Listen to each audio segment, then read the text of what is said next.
Nice assault. Beautiful stuff from Ditcheva. Fucking savage. That's the only way to describe what Dakota-Ditcheva just did to Sumiko Inaba in Cape Town. She didn't just win, she dominated, clinched her, elbowed her, kneed her to hell. And now fans are asking the big question, could Dakota-Ditcheva beat every woman in the UFC? We're not talking hype anymore. We're talking proof. Dakota walked into enemy territory, co-main event slot, prime time slot, and turned it into her personal striking clinic. Let's break this down. Round 1, Sumiko pressures, Dakota shrugs it off. Clinches her up and bang! Sharp knees, clean elbows, pinpoint combos. It was a massacre in slow motion, to be fair. Inaba tried. She came in on a tear. 8-1 record. 2 back-to-back wins after Bellator folded split decision over Orozco. A finish over Stiller. But this was a fucking wall, and her name was Dakota, and fans didn't hold back. She could beat all the girls in the UFC. Dakota versus Valentina when only Nunes would survive. And honestly, they're not wrong. And Ditcheva beckons Jenna Bishop back to her feet and goes immediately on the attack. Oh, right hand. Trouble. And that does it. First round finish, and Dakota-Ditcheva silences the doubter.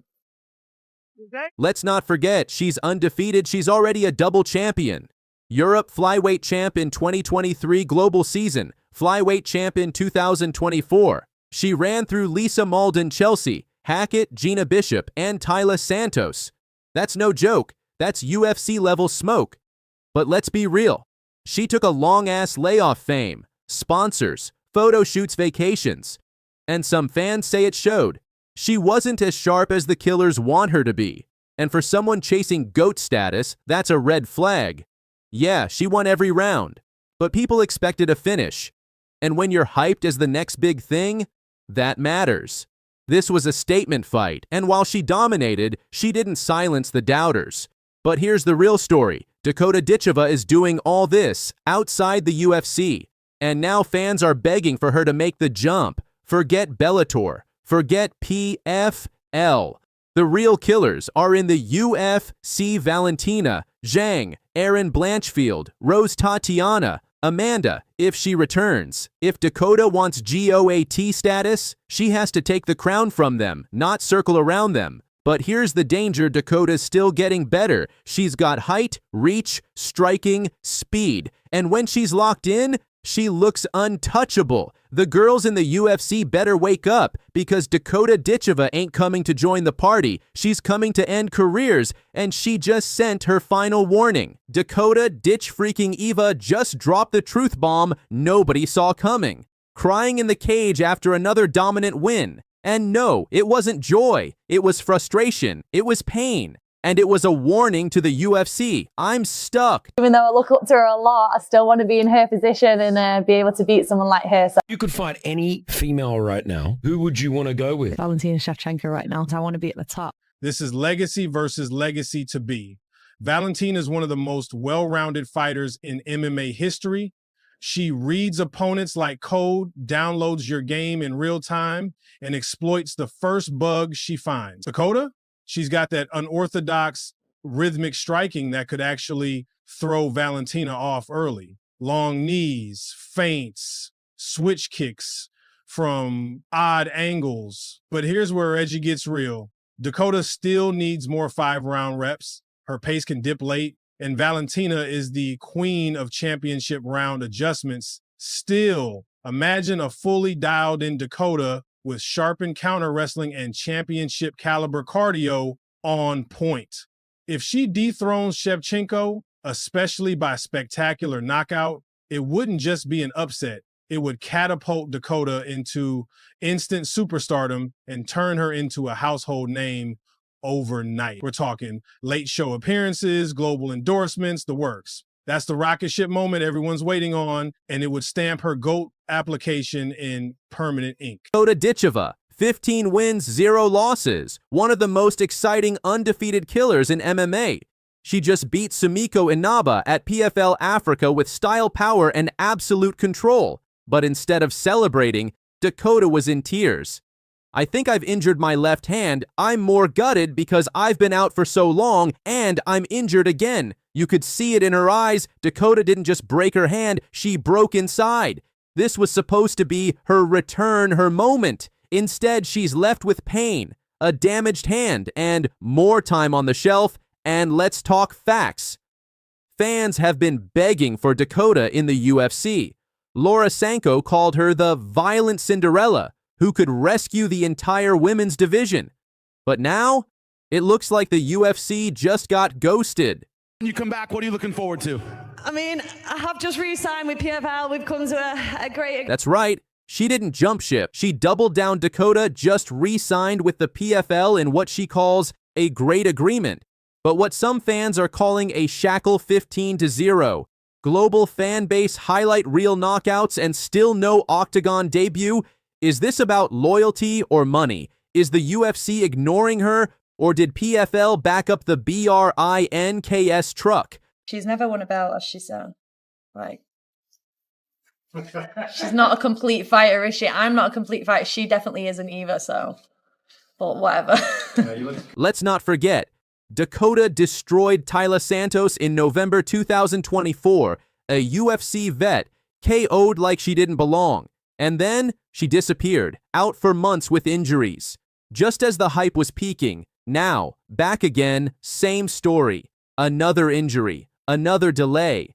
And fans are starting to wonder, is dangerous Dakota cursed? But maybe this is all part of the play. PFL has the dollars. Dakota has the look, the record, the killer instinct. Could she become the face of PFL?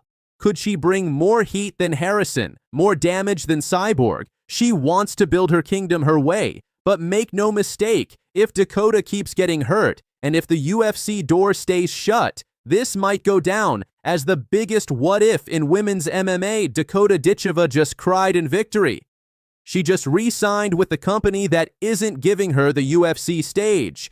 And she just warned the world this injury might keep her out again. But when she's back, she's not coming to compete. She's coming to kill, and Dana White better be ready, because the violent Cinderella doesn't want a glass slipper.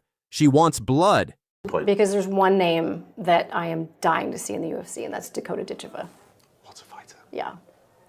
What a fighter. Talk about the women's Can you imagine her division needing a superstar, and talk about a perfectly packaged, talented, gorgeous, eloquent, respectful, good, like literally checks every single box, and she's right there. Outside the UFC, and her name is Dakota-Ditcheva, the violent Cinderella that Laura Sanko just begged Dana White to sign.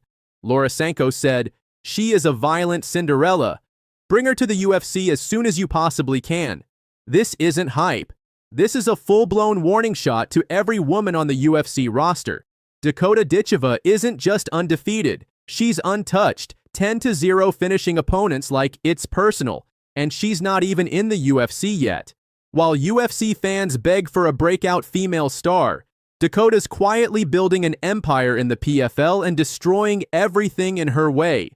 Laura Sanko, one of the most respected voices in MMA, just lit the fire on camera. No filter.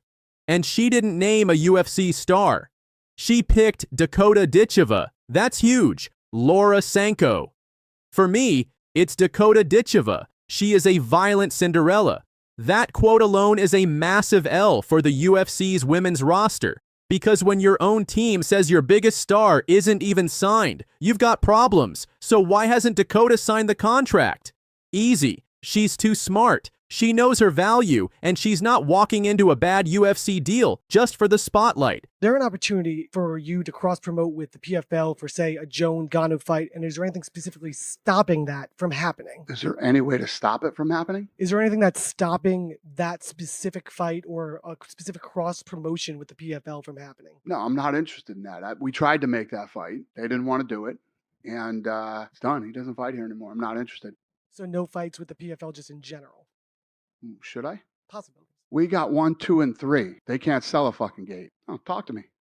Dana, it's a stupid question, but go ahead. Talk to me. Why would I do that? I tried to make the fight here. They didn't want to do it, but I should co-promote with like a Bellator or a PFL. Why should I do that? Talk to me. I guess it's just, a partnership with ESPN or anything like that, just in general, with just co-promoting an MMA to make, MMA fans happy, just for everyone to be involved with each other. What? Because of ESPN? As a partnership. You win the dumb question of the night. Congratulations. She's making her money, building hype, stacking highlights. The UFC is going to have to pay up, and they know it.